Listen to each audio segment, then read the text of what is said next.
Already मैंने कल आपको बता दिया था कि 5 हेड्स क्या होते हैं एंड उस 5 हेड्स को तो हमने जान लिया कि कब डेबिट करना है एंड कब क्रेडिट करना है। तो अब हम ये सीख लेते हैं कि वो 5 हेड्स होते क्या हैं। अब बेसिक से स्टार्ट कर रहे हैं तो हर एक छोटी सी चीज को हम लोग समझ के चलते हैं। आइए, तो सबसे नंबर 1 पे आता है एसेट्स। अब एसेट्स होता क्या है? देखो, एसेट्स वो होता है जो चीज आपको फ्यूचर में कमाई करके दे। ओके, जैसे फॉर एग्जाम्पल आपको इकोनॉमिक बेनिफिट प्रोवाइड करे। अब इकोनॉमिक बेनिफिट मतलब जिससे जैसे आप ज्यादा दूर मत जाओ, जैसे आपके घर पे जमीन होगी या फिर कोई घर होगा, फ्रिज होगी, वॉशिंग मशीन होगा, बेड होगा, तो ये सब अगर आप बेचोगे फ्यूचर में जाके तो आपको इससे क्या मिलता है? पैसे तो मिलते हैं ना मार्केट में अगर आप बेचोगे तो ऐसे ही एसेट्स होते हैं। एसेट्स वो होते हैं जो फ्यूचर में आपको कमाई करके दे या फिर आपको इकोनॉमिक बेनिफिट प्रोवाइड करे। अब एसेट्स में क्या क्या चीजें आती हैं ये हम देख लेते हैं। एसेट्स में current assets and non current assets. अब करेंट एसेट्स को हम लोग बोलते हैं शॉर्ट टर्म एसेट्स। ओके, जो शॉर्ट टर्म एसेट्स और करेंट एसेट्स क्या होते हैं? शॉर्ट टर्म और करेंट एसेट्स वो एसेट्स होते हैं जो कि 1 ईयर के अंदर ही अंदर डिसॉल्व हो जाए, जो हमें कमाई करके दे दे। और नॉन करेंट एसेट्स क्या होते हैं? जो मोर देन 1 ईयर ले। अब करेंट एसेट्स में क्या क्या चीजें आती हैं? करेंट एसेट्स में आपका कैश एंड कैश इक्विवेलेंट आता है। कैश इक्विवेलेंट मतलब कि पैसा। आप एक ऐसे समझो, आपका एक साड़ी की शॉप है, ठीक है? तो आप जो है आप साड़ियां सारी की सारी एक दिन में तो नहीं बेच देते हो ना, कुछ टाइम लगता है, ठीक है? तो आप जो साड़ियां बेचते हो उस साड़ियों से जो कमाई आपको आती है, जो कि पैसे जो मिलते हैं आपको, वो पैसा क्या हुआ? वो एसेट्स होते हैं। तो ऐसे ही कैश और कैश इक्विवेलेंट एसेट्स हैं जो कि 1 साल के अंदर ही आपको वो दे देते हैं पैसे, ठीक है? जैसे साड़ियों का एग्जाम्पल। फिर अकाउंट्स रिसीवेबल। फॉर एग्जाम्पल कि आपकी साड़ियों की दुकान है, तो आपने क्या किया, किसी को भी एक उधार में दे दिया, बोला कि ठीक है तुम 1 मंथ यूज करो और फिर उसके बाद तुम मुझे दे देना पैसे। तो वो क्या हुआ, आपको उससे पैसे लेने हैं।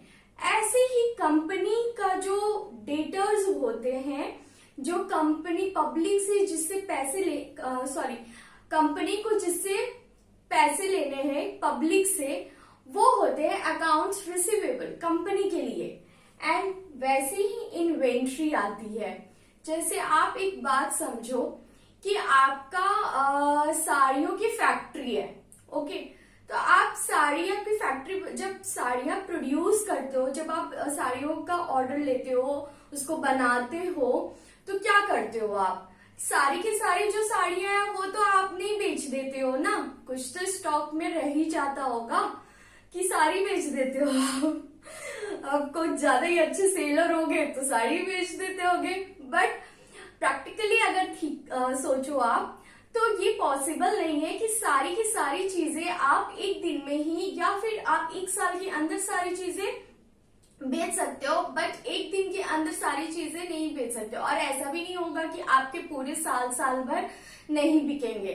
तो जो बच जाती है साड़ियां, जैसे आपकी बच गई हैं, उसको क्या बोलते हैं? उसको स्टॉक बोलते हैं, इन्वेंट्री बोलते हैं। तो वो भी 1 ईयर में ही बेच के आप लोग कमाई कर लेते होगे, राइट? अब आते हैं प्रीपेड एक्सपेंस। बच्चों को ऑलवेज ये कंफ्यूजन होता है एंड मुझे भी ये कंफ्यूजन था जब मैं 11th में थी। देखो, प्रीपेड एक्सपेंस क्या होता है? मैम प्रीपेड अभी तो आपने समझाया कि एसेट्स मतलब होता है कि वो हमें कमाई करके दे, संपत्ति दे, जो हमें पैसा प्रोवाइड करे, ठीक है? यहाँ पे तो एक्सपेंस की आप बात कर रहे हो, खर्चे की बात कर रहे हो, तो खर्चा कैसे हमें एसेट्स दे सकता है, कमाई करके दे सकता है? एसेट्स कैसे हो सकते हैं खर्चे? देखो, जो कंपनी जो है, जो ऑलरेडी जैसे उसको खर्चा देना है, जैसे इलेक्ट्रिसिटी का बिल है उसका अराउंड 1 ईयर का आता होगा 1 लाख रुपीज। तो कंपनी क्या करेगी, वो 1 लाख रुपीज जो इलेक्ट्रिसिटी बिल है उसको ऑलरेडी पे कर देगी। तो वो कंपनी के लिए खर्चा नहीं हुआ, कंपनी के लिए वो क्या हुआ, एसेट्स हो गया। कैसे, आप खुद सोचो कि जो आप जैसे आप मान लो अभी नया नया सेशन शुरू हुआ है, ओके, तो आपका नया नया जो सेशन शुरू हुआ है 11th क्लास के लिए और सीए फाउंडेशन के बच्चों के लिए, तो आपने क्या किया कि आपको जो कॉपी में खर्चे होने थे, आपने पहले 10 कॉपी की जो आपने जोड़ लिया, इतने अराउंड खर्चे होंगे और आपने पहले ही वो कॉपी रख ली। अब देखो 3 महीने बाद जब आपको आप जो कॉपी खरीदने वाले थे वो ऑलरेडी आप कॉपी खरीद चुके हो, तो आपके जो खर्चे होने वाले थे फ्यूचर में वो तो बच गए ना। और मैंने अभी सिखाया आपको कि ऐसे चीज जो आपको फ्यूचर में आपको कमाई करके दे, राइट। तो आप फ्यूचर में जो है प्रीपेड एक्सपेंस तो कमाई करके ही दे रही ना, उनका कंपनी का पैसा बच रहा है, आपका भी तो पैसा ही बच रहा है। जो आप कॉपी खरीदने वाले थे 3 मंथ्स बाद, तो वो खर्चे तो आपके नहीं होंगे ना, आपके पास तो कॉपी के ऑलरेडी आपने पहले खर्चे कर दिए, तो वो जो पैसा आप खर्च करने वाले तो वो तो पैसा बच गया ना।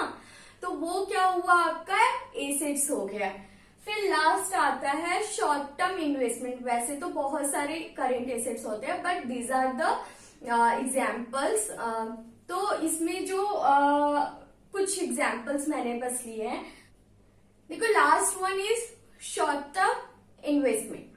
अब शॉर्ट टर्म इन्वेस्टमेंट क्या होता है, शॉर्ट टर्म इन्वेस्टमेंट जो ऐसे इन्वेस्टमेंट किए हो आप जहां पे आपको 1 साल के अंदर ही वो पैसे मिल जाए या आपकी कमाई हो जाए, ठीक है, आपको इंटरेस्ट के साथ। जैसे कि आपने किसी को लोन दिया है, ठीक है, कंपनी ने किसी को लोन दिया है इंटरेस्ट 5% इंटरेस्ट पे, तो उसको क्या होगा, 1 साल के लिए दिया है, तो 1 साल में जो उसने 1 लाख रुपए दिए हैं कंपनी ने, तो उसको कैसे कितने मिल जाएंगे, 1 लाख का 5%, दैट इज 5,000 रुपीज।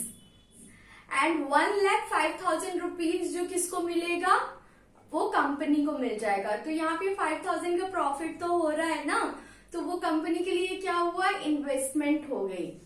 ऐसे ही नॉन करेंट एसेट्स के बारे में पढ़ते हैं। नॉन करेंट एसेट्स वो एसेट्स होते हैं जो कि हमें 1 ईयर के बाद कमाई करके दे, या 1 ईयर के बाद हमें कुछ प्रॉफिट मिले, उससे पैसे हमें मिले, 1 साल के बाद हमें पैसे मिले बेसिकली। तो 1 साल के बाद जो पैसे मिलेंगे तो वो लॉन्ग टर्म एसेट्स हो जाएंगे। लॉन्ग टर्म एसेट्स जो जनरली 1 ईयर बाद मिलते हैं, तो उसको फिक्स्ड एसेट्स भी बोलते हैं, ठीक है। तो फिक्स्ड एसेट्स में क्या क्या आते हैं, लैंड एंड बिल्डिंग्स। अब आप खुद सोचो, आपका जमीन है, आपने आज ही लिया और जब कोई मजबूरी नहीं है तो आप उसको क्या करोगे, होल्ड करोगे ना, क्योंकि आपको भी पता है कि जमीन की जो कॉस्ट होती है वो जनरली बढ़ती ही है। तो आप चाहोगे कि फ्यूचर में आपको उस जमीन की ज्यादा से ज्यादा आपको पैसे मिले, वैल्यू मिले। तो आप क्या करते हो, वो जो जनरली लोग क्या करते हैं कि एसेट्स जो होते हैं फिक्स्ड एसेट्स, वो 1 साल तक ज्यादा यूज करते हैं कि उसकी वैल्यू बढ़ते रहे। लेकिन सारे केसेस में वैल्यू नहीं बढ़ेगी, ठीक है। आगे हम लोग पढ़ते किसमें नहीं बढ़ेगी। और ये बस छोटे से एग्जाम्पल्स हैं, जब आगे जब चैप्टर्स आएंगे, 3rd जो चैप्टर है अकाउंट्स का ही, तो उसमें बेसिकली सारे हेड्स दिए हैं, तो वो एक एक करके सारे हेड्स को समझेंगे। तो अभी आप बेसिकली थोड़ा सा एक ब्रीफ ले लो, एसेट्स क्या होते हैं, ठीक है। तो व्हीकल, अब व्हीकल की तो आप बात कर रहे हो, तो मैम अभी तो आपने बोला थोड़ी देर पहले कि जो हमें कमाई करके दे, ठीक है। अब आपने व्हीकल खरीदा 2 लाख रुपीज में, और आपने जब उसको मार्केट में बेचने गए तो आपको कितना मिला, 50,000 रुपए उस व्हीकल का। तो जरूरी नहीं है कि सारे एसेट्स बढ़े, कुछ एसेट्स बढ़ते हैं, लेकिन आप व्हीकल को क्या करते हो कि आज खरीदा और 1 साल के अंदर बेच दिया। जब तक आपको कोई मजबूरी नहीं होगी तब तक तो आप नहीं बेचोगे, बट ऑब्वियस सी बात है उसको यूज करोगे, इसीलिए आपने उस व्हीकल को रखा। तो वो व्हीकल क्या करेगा, आपको फ्यूचर में जब बेचोगे तो पैसा तो मिलेगा ही ना। ऐसा तो नहीं है कि आपको जीरो वैल्यू मिल जाएगी उस व्हीकल की, कोई ना कोई तो वैल्यू आपको देगा ही। तो वैसे ही फर्नीचर एंड फिक्सचर्स होते हैं, जो भी जैसे अभी आपको मैंने समझाया। देखो आप ना ज्यादा दूर मत जाओ, आप सिर्फ अपने घर में ही देखो कि सारी चीजें होती हैं, जैसे बेड हो गया और सोफा हो गया, फ्रिज हो गया, वॉशिंग मशीन हो गए, गाड़ी कार हो गया, और ऐसी बहुत सारी जो चीजें होती हैं घर में। जब आप उसको मार्केट में बेचोगे तो वो कहीं ना कहीं आपको पैसा तो देगा ही ना। तो वही एसेट्स होते हैं। ऐसे ही कंपनी के पास भी फिक्सचर्स होते हैं जहां पे एम्प्लॉयज उनके बैठते हैं, और फिर उसके बाद उनके पास क्या होते हैं कि बहुत सारी व्हीकल्स होती हैं जहाँ पे वो एम्प्लॉयज को छोड़ते हैं, जहाँ पे उनके सामान आते हैं। फिर ऐसे ही लैंड होती है, बिल्डिंग होती है, जैसे किसी कंपनी ने लैंड ले लिया, बिल्डिंग्स बनवा ली बड़ी सी कि उसमें उनके एम्प्लॉयज काम करें। तो ये सारी चीजें जो कंपनी के लिए क्या है, एसेट्स है। और हम जो है वो हम जो है कंपनी से रिलेटेड पढ़ रहे हैं। अकाउंट्स का मतलब ही होता है बिजनेस, और हम बिजनेस से रिलेटेड इस चीज को, इस टॉपिक को पढ़ेंगे। तो अब देखो ये सारी चीजें तो अच्छे समझ में आ गई आपको हो कि करेंट एसेट्स और नॉन करेंट एसेट्स क्या होते हैं। और इसके बाद एसेट्स के अंदर ही आपको मिलते फिजिकल एग्जिस्टेंस पे बेसिस पे। फिजिकल एग्जिस्टेंस बेसिस पे क्या होते हैं, देखो मैं बताती हूँ आपको।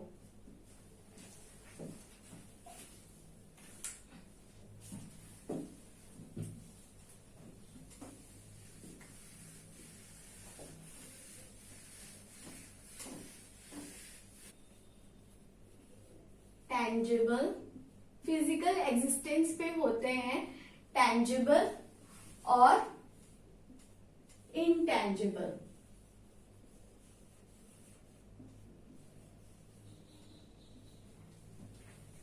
ओके, इतना आपको समझ में आया कि फिजिकल एग्जिस्टेंस पे दो हेड्स होते हैं, दैट इज टेंजिबल और इनटेंजिबल। अब टेंजिबल और इनटेंजिबल क्या होते हैं? टेंजिबल वो चीज होती है जिसको हम टच कर सकते हैं, ठीक है।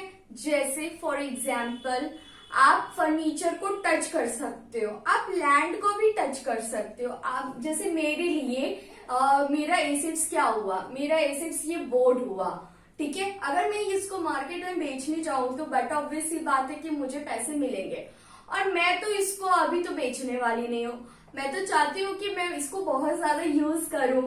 तो ये मेरा जो है लॉन्ग टर्म एसेट्स है, that is my fixed assets. और ये फिक्स्ड एसेट्स को देखो, सी मैं टच कर पा रही हूँ।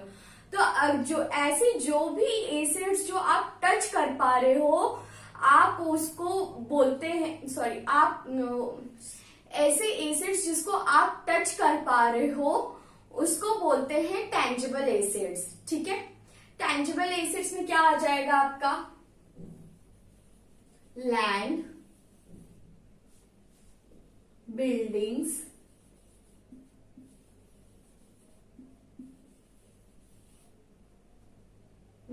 और फर्नीचर,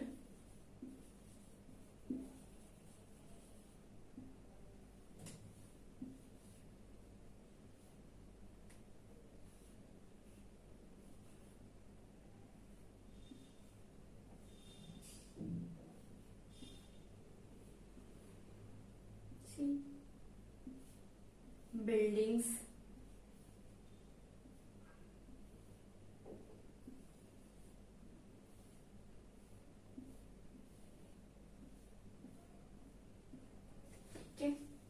लैंड,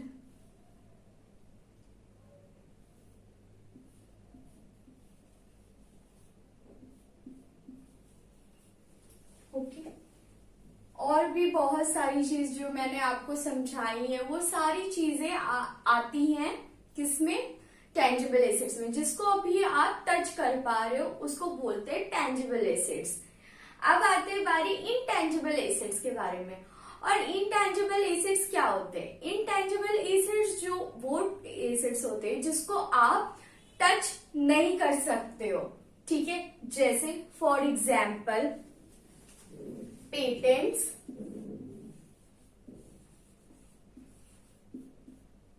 कॉपीराइट, ब्रांड्स,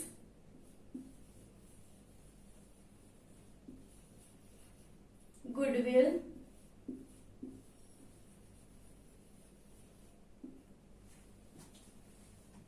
सी पेटेंट्स, कॉपीराइट्स, ब्रांड्स, गुडविल, ये सारी चीजें हम टच नहीं कर सकते। कैसे टच करोगे? जैसे फॉर एग्जाम्पल आपने वुडलैंड का शूज खरीदा, ओके, तो आप तो शूज को टच कर पा रहे हो ना, वुडलैंड को तो नहीं टच कर पा रहे हो। कहीं वुडलैंड लिखा होगा तो आप ये सोचोगे मैम तो वुडलैंड लिखा रहता है उसको टच कर लो, तो ऐसा नहीं है। वुडलैंड वो लिखा हुआ है, कहीं भी आप ब्रांड को टच कर पाते हो? आप खुद इमेजिन करो कि वो लिखे हुए होते, राइट होते हैं, वो उसको हम टच नहीं कर सकते। जैसे फॉर एग्जाम्पल मैं इस बोर्ड को टच कर पा रही हूँ, मैं अपने हेयर्स को टच कर पा रही हूँ, फील कर पा रही हूँ। तो ब्रांड, आप जब शूज पहनते हो वुडलैंड की, तो आप क्या करते हो? वो शूज को फील कर पाते हो, नॉट ब्रांड को आप। लेकिन आप ब्रांड को कैसे कैटेगराइज करते हो कि वुडलैंड का शूज है तो बहुत ही अच्छा होगा, मजबूत होगा। तो इसी तरीके से गुडविल जो कंपनी, जैसे फॉर एग्जाम्पल इतने बड़े बड़े इंस्टीट्यूट होते हैं, ठीक है, तो उनकी जो गुडविल होती है, वो जो इतने ज्यादा सालों से सर्व कर रहे हैं, स्टूडेंट को पढ़ा रहे हैं, तो उनकी गुडविल क्रिएट हो गई है उनके इंस्टीट्यूट की। ऐसी कंपनी की भी गुडविल क्रिएट हो जाती है। जैसे कि बड़ी बड़ी जो कंपनीज होती हैं वो इतने सालों सालों तक काम करती हैं, जैसे रिलायंस हो गया, फिर आपका जैसे टाटा हो गया। तो ऐसे बहुत सारी जो कंपनीज हैं वो क्या करती हैं, वो अपना इतने सालों से वर्क करती हैं, कस्टमर्स अपने बनाती है, तो वो क्या होता है, उनका गुडविल क्रिएट हो जाता है। तो आप कभी देखे हो कि जैसे फॉर एग्जाम्पल रिलायंस बोलते हैं ना हम लोग, बहुत अच्छी कंपनी है ना, तो गुडविल उसकी बहुत अच्छी, क्यों हम लोग बोलते हैं गुडविल उसकी बहुत अच्छी है, उसने गुडविल क्रिएट किया। आप जाके रिलायंस की गुडविल टच कर पाते हो? नहीं। लेकिन रिलायंस का अगर आपको मौका मिले तो फर्नीचर, अगर आपका वहां सिलेक्शन हो गया तो आप वहां पे टच कर पाओगे फर्नीचर्स को, व्हीकल्स को। लेकिन उसकी जो गुडविल है, उसकी जो रेपुटेशन है रिलायंस का, उसको आप टच नहीं कर पाओगे। तो ऐसे ही टेंजिबल और इनटेंजिबल एसेट्स होते हैं। होप आपको ये टेंजिबल और इनटेंजिबल एसेट्स समझ में आ गए होंगे। अब आगे बढ़ते हैं, that is our second head क्या था, एक्सपेंस, ठीक है। एक्सपेंसेस, सेकेंड हैंड हमारा एक्सपेंसेस था। देखो एक्सपेंसेस आप कैसे समझोगे? एक्सपेंसेस जैसे फॉर एग्जाम्पल आपने क्या किया, आपने जाके कॉपी परचेस कर ली, आपको पढ़ना है तो आपने क्या किया, आपने कॉपी जाके परचेस कर ली। आपको 100 रुपए मिला था जिसमें से आपने 50 रुपए खर्च कर दिया, कॉपी खरीद लिया, तो वो आपके लिए क्या हुए, वो तो एक्सपेंस ही तो हुए। ऐसे ही आपने का बर्थडे है तो आपने क्या किया, बर्थडे पार्टी दे दिया अपने फ्रेंड लोग को, तो ऐसे क्या हुआ आपके, तो एक्सपेंस ही तो है।